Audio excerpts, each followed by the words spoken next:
championships, trophies, celebrations.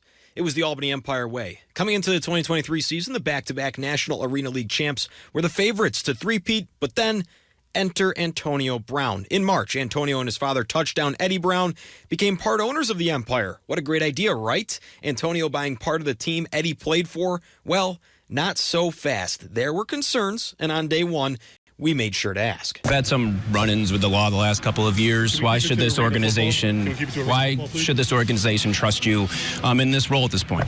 Should find out. Let's see. Action is better than words. Obviously, I'm a flashy media target, so some things in the media I can't control, you know. So for me, it's about action over words. It's not what people say. It's not what people write. It's about what we do. Actions certainly speak louder than words, and AB wasted no time making moves. Just 10 days before the season began, head coach Tom Menas was fired. Brown telling us he was all in on running the team, and that he may even play come opening night. I'll be ready the first game. How about that? I'm going to put that shit on.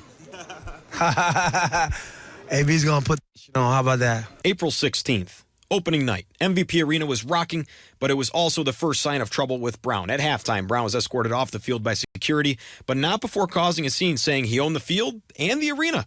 Nonetheless, the Empire crushed the Predators 70-33, and we move on to week 2. Another week came, another massive story before game day. Part owner Mike Quarta and team president Jeff Levac leaving ownership, making Antonio Brown the 95% majority owner.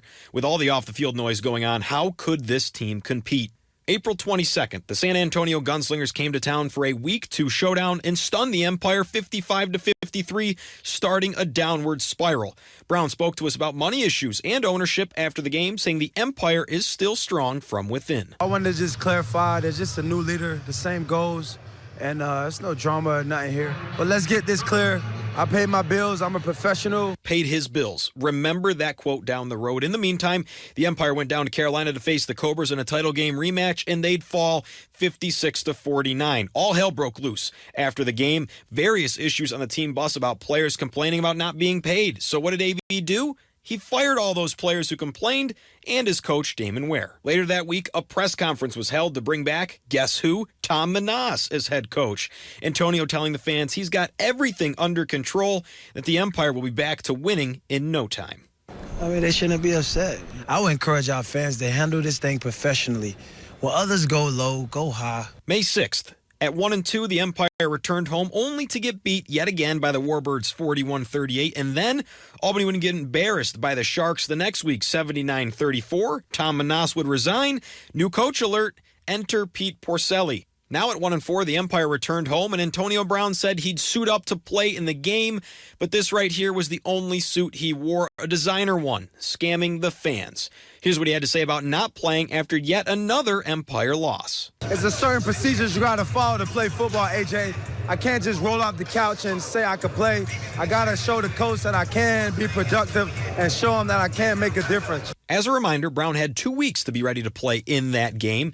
In their next game, though, Albany, they lost again, making them 1-6 and winless since Brown took over, and that would be the last time they ever stepped foot on the field. Why did they never play again? Well, the National Arena League terminated the team's membership because Brown never paid a single league due, amounting to over $21,000 of unpaid dues. But I thought he said he paid his bills. I paid my bills. I'm a professional. Guess not. The Empire fell, and all that was left behind was a sign at MVP Arena telling fans that exact message. A team with rich winning history destroyed within 3 months. The Empire are no more. The future of arena football in Albany is still up in the air, with Antonio Brown ditching town and getting one last laugh in the process.